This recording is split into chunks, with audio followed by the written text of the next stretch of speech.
निवेदन करता हूं सम्माननीय अध्यक्ष महोदय, अखिल भारतीय श्री मीणा सामाजिक एवं शैक्षणिक समिति और विधायक पस्सी सम्माननीय श्री लक्ष्मण जी मीणा साहब, समाज के उस महान पुरोधा का अभिनंदन है। समारोह के मुख्य अतिथि आदरणीय रमेश चंद जी मीणा साहब, हमारे बहुत ही वरिष्ठ कांग्रेस के नेता आदरणीय रामनारायण जी मीणा साहब, आदरणीय महावीर जी मीणा साहब, इसके समिति के डायरेक्टर सम्माननीय आर.डी. मीणा साहब और सभी हमारे जितने भी यहाँ विराजे हुए वो सब हमारी टीम के बहुत ही अहम पर्सनालिटीज़ है।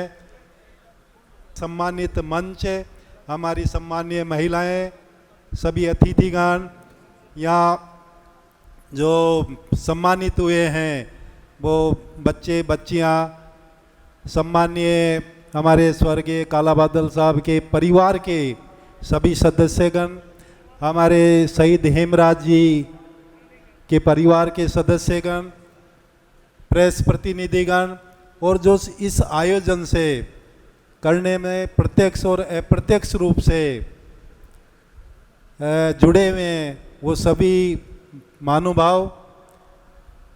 मैं क्योंकि आज हम काला बादल जी को याद कर रहे हैं तो बनता सबसे पहले मैं स्वर्गीय काला बादल जी को मेरी तरफ से, आप सभी की तरफ से श्रद्धा सुमन अर्पित करता हूं।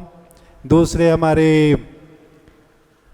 शहीद हेमराज जी, उनको भी मेरी तरफ से श्रद्धा सुमन अर्पित करता हूं। चूँकि मैं इस संस्था का अध्यक्ष हूं, समिति का, तो मैं बहुत ज़्यादा तो उपदेश नहीं दूंगा, लेकिन मैं हमारे जो साथी है उनका आभारी व्यक्त करना चाहूँगा। तो सबसे पहले तो मैं हमारे जो सम्मान्य अतिथि गण हैं, रामनारायण जी मीणा साहब, हमारे आदरणीय मंत्री जी, हमारे आदरणीय के.एल. मीणा साहब, इन और जो भी अतिथिगण है, मारन साहब है और राममूर्ति जी है, सभी के प्रति मैं बहुत बहुत आभारी हूँ कि वो हमारी संस्था को मैं आज शिरकत करके इस समारोह का सम्मान बढ़ाया और हमारी समिति का मनोबल ऊंचा किया। मैं तहे दिल से मेरी संस्था की तरफ से, समिति की तरफ से और हम सभी की तरफ से आपका बहुत बहुत आभार व्यक्त करते हैं, सम्मान करते हैं और स्वागत और अभिनंदन करते हैं। मैं हमारी संस्था के जितने भी लोग हैं, मेरे को मालूम है मैं 2003 में यहाँ राजकीय सेवा में था, नौकरी करने आया था और हमने ये काम प्रारंभ किया था।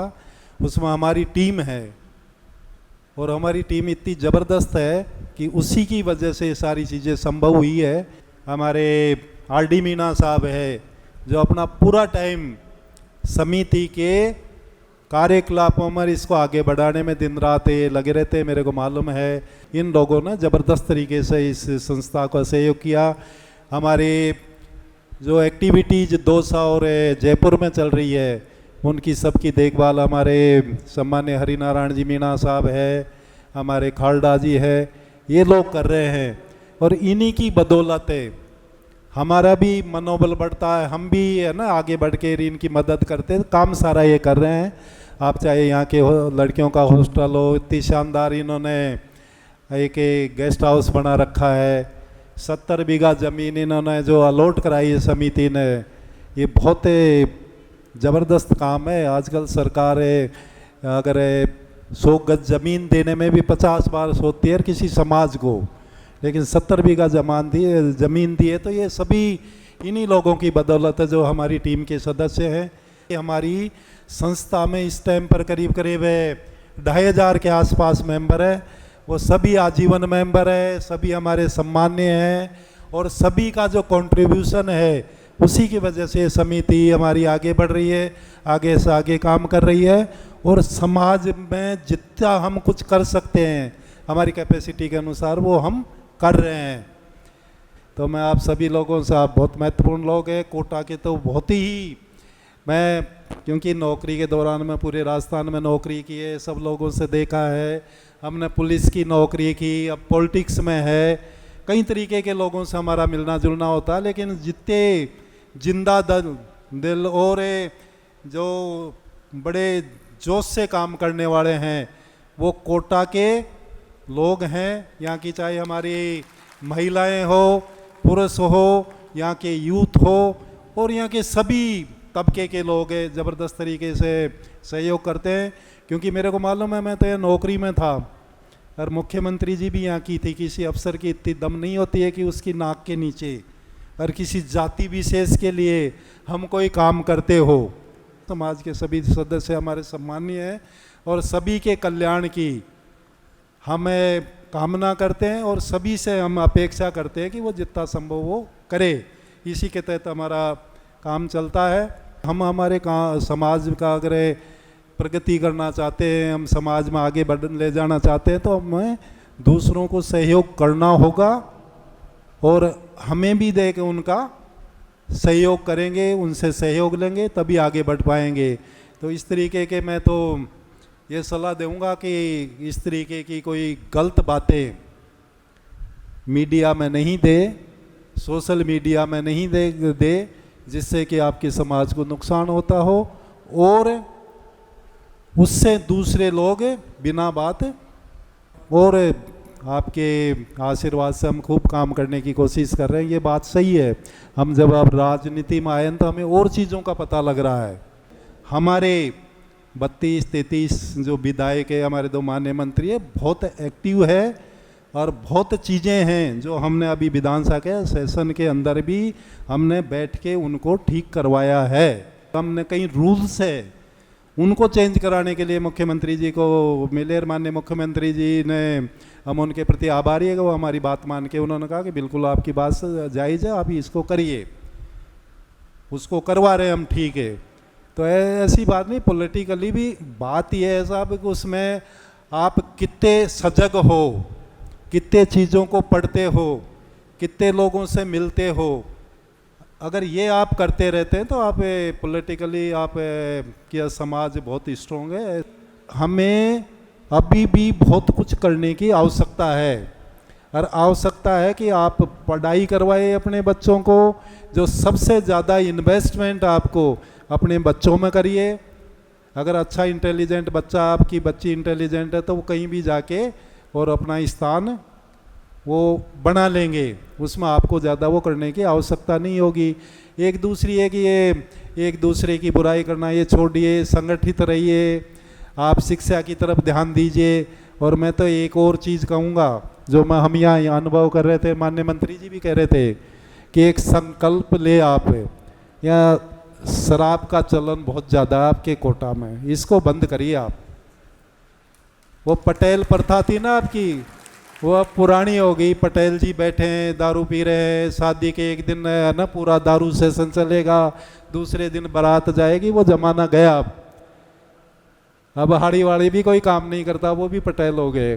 तो आप उन चीज़ों को छोड़े, आपके जो ये शादी समारोह था उनमें भी कम पैसा खर्च करें और जितने पैसे आपके पास है अपने धंधे में लगाए, आप अपने बच्चों को पढ़ाए, आप अपना अच्छा मकान बनाए, आपका जीवन स्तर ठीक करे, क्योंकि इसी में आपके समाज की प्रगति संभव है। बाकी हम तो आते रहते हैं, आप मेरे को जानते हैं, मैं आपको जानता हूँ, हम मिलते रहते हैं। और दूसरी चीज़ मैं कहता हूँ कि कभी भी आप जयपुर आए, आप हमसे संपर्क जरूर करें।